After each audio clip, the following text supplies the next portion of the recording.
இனி காசு கொடுத்து ரசமலை வெளியில வாங்கணும்னு அவசியம் இல்லைங்க. வீட்டிலே சுலபமா ஈஸியா எப்படி செய்யலாம்னு பார்க்கலாம் வாங்க. பால் கடாயில 1 லிட்டர் பால் ஊற்றிக்கோங்க. அது நல்ல ஒரு கொதி வந்ததுக்கு அப்புறம் 2 லெமனை புழிஞ்சு ஊற்றிக்கோங்க. லெமனை ஊற்றின உடனேவே இப்படி திரியா தனியாக பிரிஞ்சு வந்துடும். இந்த மலாயை நல்லா வடிகட்டி தனியாக எடுத்து வச்சுக்கோங்க. இப்போ இதுக்கு ரபடி எப்படி செய்யறதுன்னு பார்த்துடலாம். பால் கடாயில் 6 லிட்டர் பாலை ஊற்றி அது ஒரு கொதி வந்ததுக்கு அப்புறம் தேவையான அளவு குங்குமம் போட்டு நல்லா கலந்து விட்டுக்கோங்க.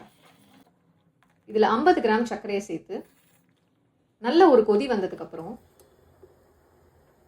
ஆற வச்சிடுங்க. இப்போ அந்த மலாயை நல்லா பிசைஞ்சு விட்டுக்கோங்க. இதோட 1 டேபிள் ஸ்பூன் கார்ன் மாவு சேர்த்து அதையும் நல்லா பிசைஞ்சு விட்டு ஒரு சப்பாத்தி மாவு கன்சிஸ்டன்சிக்கு எடுத்துகிட்டு வந்துடுங்க. இப்போ அதை கையில் வச்சு ஒரு தட்டை மாதிரி ரெடி பண்ணிக்கோங்க. இதை இப்போது சக்கரைப்பாகில் நம்ம கொதிக்க வைக்க போகிறோம். சக்கரைப்பாகு ரெடி பண்ணுறதுக்கு 200 கிராம் சர்க்கரை, 2 டம்ளர் தண்ணியை ஊற்றி பாகு ரெடியானதும் அதில் அந்த மலாயை நல்லா போட்டுடலாம். இது உப்பி வந்ததுக்கப்புறம் இதை தனியாக எடுத்து அதில் அந்த ரபடியை சேர்த்து சுவையான ரசமலை ரெடி ஆயிடுச்சு. இந்த மாதிரி ஈஸியான ரெசிபிஸ் உங்களுக்கு ஃபியூச்சரில் வேணும்னா MK ரெசிபியை சப்ஸ்கிரைப் பண்ணுங்கள், லைக் பண்ணுங்கள், ஷேர் பண்ணுங்கள்.